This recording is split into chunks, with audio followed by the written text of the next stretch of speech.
Yo, my friends, how are you doing today? My name is Ian Drinkwater. You know my name. I'm just fucking around. Coming to you for the first class of the week. Hope you're all doing well. I am okay today. I'm actually deeply tired today. I don't know. I think the grind is getting to me. I think the mornings are the hardest part. I don't know about you guys right now. Just like waking up and being like, oh, back on this bullshit today. This is it. No end in sight. May 4th at the I'm looking at down there looking at the date. It's 20th, so it means at the earliest May 4th, which in some ways feels really close because I'm giving you your next essay assignment not today, but in the next class. And I was like, oh my god, if I give them 2 weeks, like how much fucking time do I have to grade these things? Not much, especially if I want you to do another draft, which I do.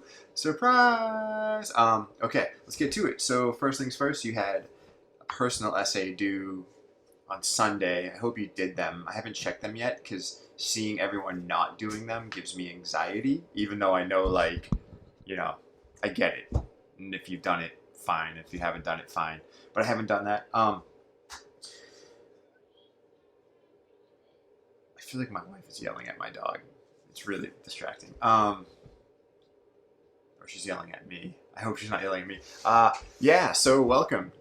Over the weekend, protests began to break out because people care more about getting their hair cut and going to Fuddruckers than preventing the spread of a pandemic. I mean, listen, man, it's really interesting to see, like, the rampant individualism of America, which is not really individualism. It's just, like, anti-science stupidity, right? Like, are any of us thrilled by this lockdown right now? I'm not fucking thrilled, dude. I want to go to the gym. I want to teach. But, some people are just handling it, way worse because they don't believe in science, which is like 40% of it's actually like 75% of the problems I would argue in America is just like, oh, anti-science, non-critical thinkers, baby. And that actually ties into the theme for today. We're going to talk about fertility, and we're going to talk about her seeing patterns and what that means. And I'm going to tell you that in some ways I hope through this class to curse you to be fertility in some ways. It's kind of an awful situation to be fertility, but what's the alternative? To be a drone? We'll get to that in a second, though. What else? Your homework, it's going to be in Schoology, probably right down there if you're looking at it through Schoology. Or if you're on YouTube, it's through the internet waves. You can get there with them somehow. It's getting scruffy. Carl needs to maintain his mustache. I need to have my wife trim me up. Okay. So your homework for next class is Survivor chapters 20, 19, and 18. I'm looking at the notes from Evernote because I don't have to hold my iPad in front of you anymore. And so just those 3 chapters, triple entry notes, obviously. Get all the stuff in that you have not got in yet. I don't know what that is, right? I don't know what the fuck you owe me because, again, I have anxiety and I'm not checking. Please don't withdraw from this class. Please don't even take it pass fail. I think as long as you do your work in this class, you're probably going to get a good grade. Come do an optional Zoom, you guys. It's fun to see your faces. It's fun to talk to you. Bonus points. You'll get made up points for either a missed discussion post, a missed triple entry note, blah blah blah blah blah. Points. All we care about in education is points and grades. All I care about is my diploma, so I can go. I don't know. Go work in what economy? Literally today I read that like oil went negative, which means like it's not worth anything because no one's driving. It's a great time to fill up your gas. The problem is that there's nowhere to go. It was like $1.95 per gallon, which is like insane, right? It's like amazing. It's amazing. Okay, so there's that. Let's just get into it today. So today we're going to be talking about. I'm really interested in chapter 22. This is Survivor. It's backwards. By Chuck Palahniuk. Get it out. And today we're going to talk about what I call the monoculture. I didn't come up with the term. One of my favorite writers, Warren Ellis, came up with the term monoculture. And it's the idea that through globalization and corporations, like, our culture has been flattened into one culture, which is to say, regardless of where you go in the world, our movies are the same. We're all talking about Star Wars, or our culture is the same. We're all wearing Supreme, right? It doesn't matter, like, where you are in the country or even in the world a lot of the times. Like it's just like it's flattening and sort of like we're becoming one, we're becoming drones, which we talk about a lot in this class, right? Like, you know, we're not unique, right? We live in a monoculture. You know, you may listen to Travis Scott and I may listen to Metallica. I don't. I'm more likely to listen to Travis Scott, but they still come from the same like corporate like music production factory or Drake. You know what I mean? And you may wear the Gap and I may wear Champion, but they're still mass produced, right? So it's the idea of like all of our thoughts are becoming the same. What's the danger of all of our thoughts becoming the same? It's pretty fucking evident, right? Like, you know, how much agency can we have when it is just sort of this grand flattening into one culture? And so, you know, think about it. And I think in some ways it's kind of nifty because, you know, I can go to a vitamin shop in Salem, New Hampshire, and I can walk the aisles, right? I don't know if you ever noticed, like you go to a Stop and Shop, and all of a sudden you're just like, oh, I know exactly where everything is. This is weird. I'm in Nebraska. How do I know? I don't think it's any Stop and Shops in Nebraska, but you catch my fucking drift, right? There's Targets in Nebraska. I can go find the Pop-Tarts because it's in the hot cereal aisle, and every Target in the United States has a fucking hot cereal aisle. I don't know why it's in hot cereal. They probably like, listen, we can't have a Pop-Tart aisle, right? We can't have a Pop-Tart aisle or else that's kind of fucked. I would love that. For any of you pandemic planners who are stealing my fucking brown sugar Pop-Tarts, how dare you? Leave them alone. I need them. I need to stress eat them. I don't know. Yeah. You guys working out? Eating healthy?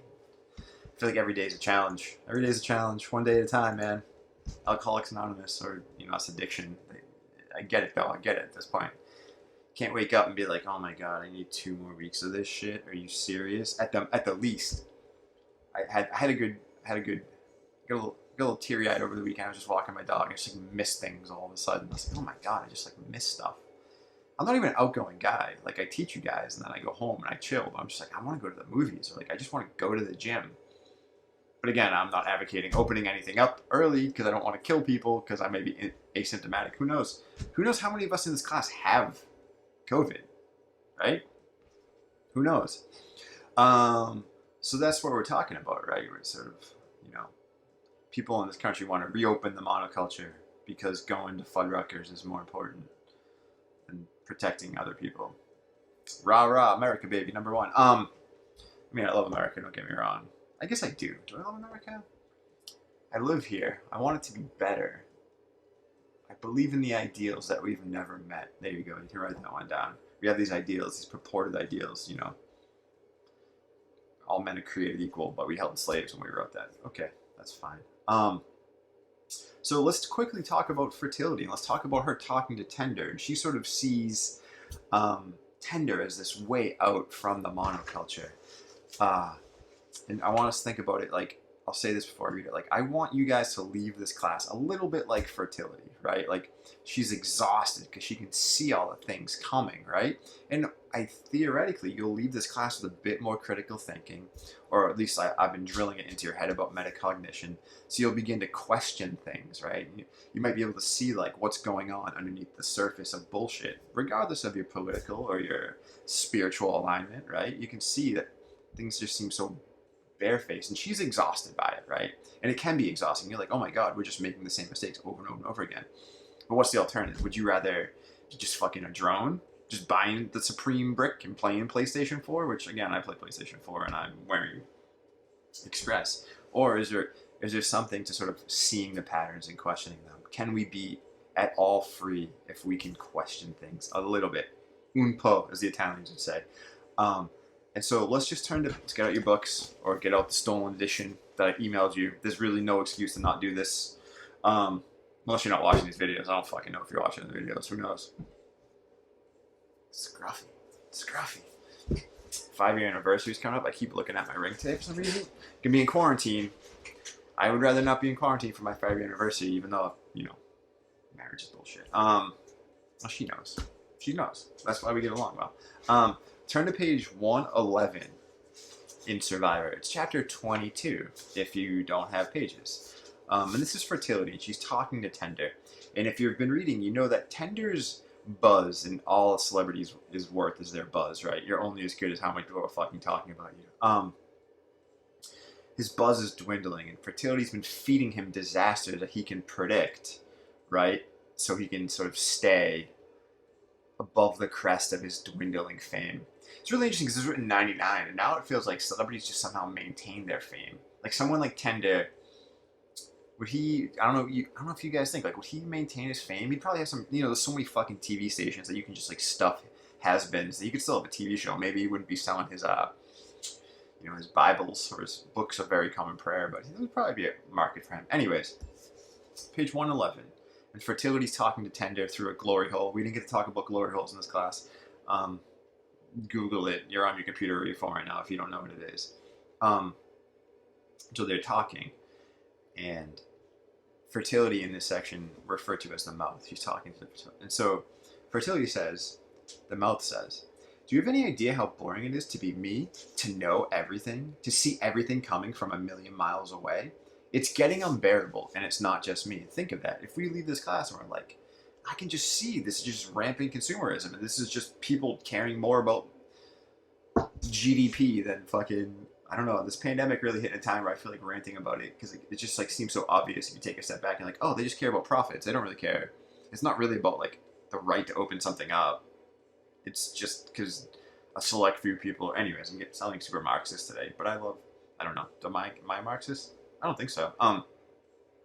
Anyways, and so is it exhausting for you guys? I hope it's a little bit, but at the end of the day, you gotta play a video game too. And the mouth says, we're all fucked. The wall says, I fuck Sandy Moore, because he's in a bathroom stall, and anyone who's in a bathroom stall, at least a men's bathroom stall, men's bathroom, just awful things written on the stalls for some reason. And all around, I said, the wall says, I fuck Sandy Moore. All around that, 10 others have scratched, me too. Someone else has scratched, has anybody here not fucked Sandy Moore? Blah, blah, blah. Drop down. It says, we all watch the same television program, the mouth says. We all hear the same things on the radio. We all repeat the same talk to each other. There are no more surprises left. There's just more of the same. Reruns. What is the impact? We can all talk about Tiger King. That's weird, right? We're just getting all of our existence from the same sources. But I do want to talk about Tiger King. That's the tricky part, right? What do we do with this? We all hear the same things on the radio. We all repeat the same talk to each other. There are no surprises left. There's just more of the same reruns. Inside the hole, the red lips say, we all grew up with the same television shows. It's like we all have the same artificial memory implants. We remember almost none of our real childhoods. And I would say, if we had this class discussion, what is real, guys? Is it not a real childhood? What would a real childhood be? Is it any more real to sort of ride bikes? Maybe, right? But Jen would probably say it is. But remember everything that happened to sitcom families. We have the same basic goals. We all have the same fears, right? We've flattened the timeline. What does it mean that we all have the same goals? And if you're that person who's sitting in class like, I don't have the same goals. You understand that just by virtue of being able to contrast yourself with the American dream or with the prefabricated American life, you understand the concept. So, good for you if good. Don't have kids, right? Or don't marry someone, or marry 6 people. I'm fucking all for outside the box, but we all recognize there's a box. The lips say the future is not bright. Pretty soon we'll all have the same thoughts at the same time. We'll be in perfect unison, synchronized, united, equal, exact, the way ants are, insectile, sheep. Everything is so derivative. A reference to a reference to a reference. And that's actually kind of, if you think about it, it's kind of like TikTok, right? My wife's gotten into TikTok now, and it's weird because you have the first talk. We'll call it a talk, and then someone remixes that, and then someone remixes that, and so it's a reference to a reference to a reference, and all turtles all the way down, baby. The big question people ask isn't what's the nature of existence. The big question people ask is what's that from? I really enjoyed the Carol Baskins remix of the Meg Thee Stallion TikTok. But again, that's weird, right? And we can all talk about that. Like, do we know what's going on in fucking Uruguay right now? No, I have no idea what's going on in Uruguay. But I can tell you that I know that the Michael Jordan documentary, the Chicago Bulls documentary, dropped last night. I'm very excited to watch it. Don't get me wrong, but it's weird, right? I listened at the hole the way I listen to people confess over the telephone, the way I listened at Crips for Signs of Life. I asked, so why does she need me? And we talked about this. Fertility says, because you grew up in a different world. Because if anybody's going to surprise me, it's going to be you. You're not part of the mass culture. Not yet. Do we agree with her, by the way? Tender's like a celebrity. Is that not mass culture? You're my only hope of seeing anything new. You're the magic prince that can break the spell of boredom. This trance of day after day sameness. Been there. Done that. You're a control group of one. But no, I'm not. But no, I whisper, I'm not all that different. And so this is really sort of like what I want to talk about with you guys today. I want us to hone in on is like, are there new ideas? Are there ways out of the hologram? Are there ways out of the monoculture? And if so, what does that look like? Or how do we get there? We can't all just find a tender Branson to fucking wow us with tales outside of our culture. And maybe honestly, Tender's not really even outside of our culture, right? And so, I think this is what this chapter and this monoculture talk is sort of like what we talk about in this class, which is like challenging things, cracking open the hologram, sprinting out of the zombie food court. But at the same time, where do we end up? Are we better off for it? Do you think you're better off having agency or questioning things and it just driving you slowly insane? Is there a middle ground? I don't know, man. Some days I feel like I'm exhausted because you can sort of just see what's going to happen, or we're making the same mistakes over and over again, right? The pandemic, was the Spanish flu 1918? People protested that too. So if you're really annoyed about these protesters right now, just know that we have a long fucking line of stupidity, right? I'm sure I've been contributed to it. Like, people protested the Spanish flu, and then, those cities fucking got absolutely blitzed by it. I would argue it's probably more dangerous now, honestly, because people can sort of cross country lines or cross state lines and carry it. I don't know how much we covered the country individually in 1918, right? I don't know. But, we can see it. And, I want you to think of, like, who owns our culture? What's the danger of just living in this monoculture? And is there really any benefit to getting outside of it? I don't know. As I, play video games all weekend, right? So that's that. That's the boring lecture for today. I wish I could have spoken about this with you guys in person, but here we are. If you have any questions, email me, Zoom me. Again, if you just want a one-on-one Zoom at the time of your convenience, let me know. We'll set it up, baby. Maybe I'll be wearing my Red Sox hat. It's over there. Or maybe I'll just be rocking, a fucking polo shirt I just bought for some reason. Why am I looking at shoes online, guys? I don't think we're going to be on campus till January, and I keep looking at shoes because, because we've been conditioned to view our lives as a series of consumer choices, right? I'm like, I'm unhappy, but I can buy Dove chocolates. That's it, guys. That's it for this one. Again, hope you're doing well. If it's nice out, take a walk, huff some clean air. And if it's not nice, I don't know, stay inside and watch an episode of Tiger King if you need to. I don't know. Take care, guys. Bye.